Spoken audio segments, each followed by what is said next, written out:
Now in the third section, we will talk about the third type of hearing aid. We mentioned that we had conventional hearing aids, then we had bone-anchored hearing aids, and now the third type is implantable hearing aids. In this section, we will talk about the piezoelectric and electromagnetic hearing aids. And as the name shows, these are implantable. They are implanted and then they help in the hearing. Then we have vibrant sound bridge device. And then what's the procedure and advantages of these implantable hearing aids?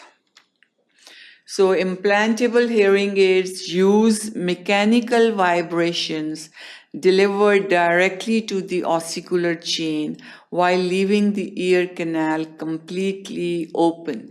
So in this mechanical vibrations, the vibrations are produced and these vibrations are delivered and produce the sounds, and then they are transferred to ossicular chain. Ossicular chains are the small bones present in the middle ear. We have incus, malleus, and stapes.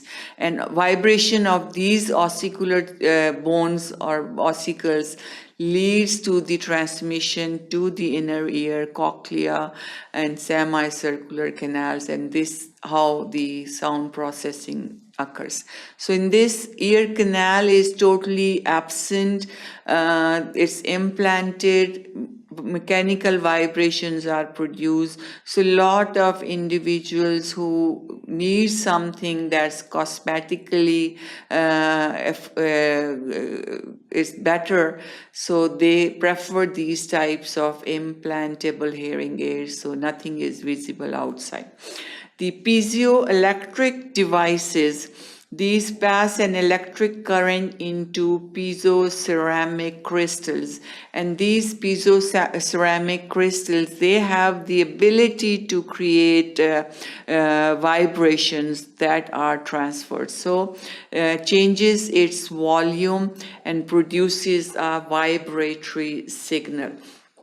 So piezoelectric crystals produce the vibrating signals. These are mechanical vibrations that are transmitted to the ossicular chain and then cause hearing. So piezoelectric device. The example is in Envoy middle ear transducer, Ryan, and totally integrated cochlear amplifier. So this is the picture. That's how it looks like. In the we have the implantation inside. This is the implanted hearing aid. Then electromagnetic hearing devices, if you see there is vibrations producing, these are all the vibrations that goes to the ossicular chain, set the vibration of ossicular chain. That is the mechanism in the normal hearing process also. When the sound waves, they reach the ossicles, they cause the vibration of ossicles, and from the ossicles it goes to the semicircular canal, cochlea, where it is through there it goes to the auditory nerve and then to the auditory brainstem. So these are all the electromagnetic signals that are or waves producing.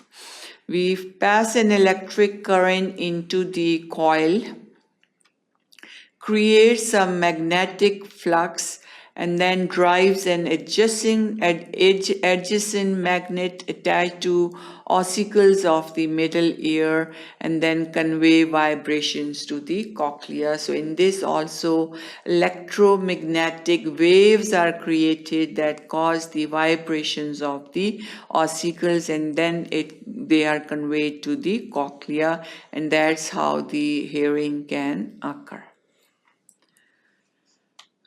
Then vibrant sound bridge device, semi-implantable device. Components are internal component, which is vibrating ossicular prosthesis. In this we have the receiver, floating mass transducer, and then conductor link. Then external component audio processor. So it's semi-implantable device, half implantable, because the auditory processor we have, it's on the external side. So this is the auditory processor. Then we have the receiver floating. This is the floating mass transducer. So receiver, floating mass transducer, and then we have the conductor link.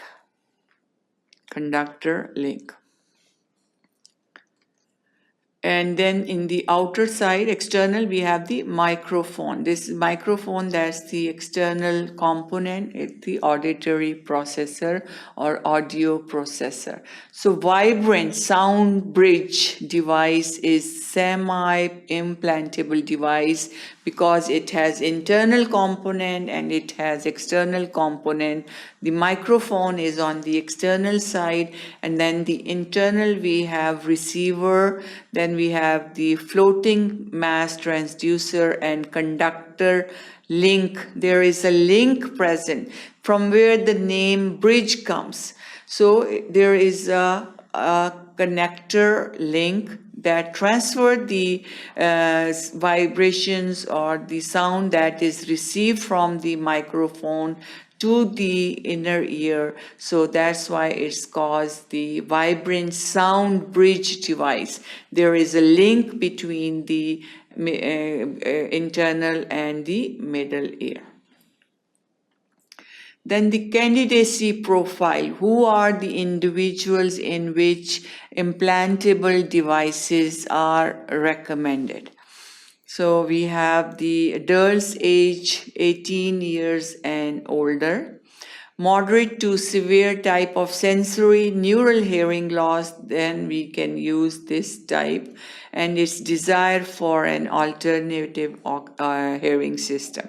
So we have the external, internal, then we have the, this is the bridge or the link and the transducer. So this is used for above 18. It's moderate to severe type of sensory neural hearing loss, and if patient desires some alternative hearing system, then it is usually recommended. Procedure is general anesthesia. It is performed under general anesthesia. Corticomastoidectomy and posterior tympanotomy approach. So both from the tympanic membrane, which is the eardrum, and then from the mastoid, which is the bone behind the ear. So both sides can be used. Receiver of implant is positioned over the mastoid bone. This is the receiver. Ossicular chain is visualized. Ossicular chain is in the middle ear. Then free transducer is attached to the long process of the incus.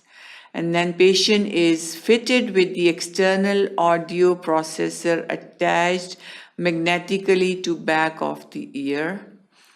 And then processor is programmed. So all these are the steps under general anesthesia, through mastoid, through tympanic membrane, and then receiver is placed on the mastoid. Ossicular chain is visualized to that ossicular chain, to the footplate of the, to the long process of the incus. FMT is attached, and then the fitted with external audio processor, and then process is programmed. So all these are the steps for putting the implantable hearing aids in the ear. The advantages of implantable hearing aids provide mechanical energy directly to the ossicles. eliminates occlusion, feedback, discomfort, and wax-related problems. So, a lot of advantages. Any individual who cannot use the conventional type of hearing aids, they can have these implantable hearing devices. Improve the quality of sound. So that was all about the implantable hearing aids and how they are implanted and what are the different types. Thank you for watching sqadia.com.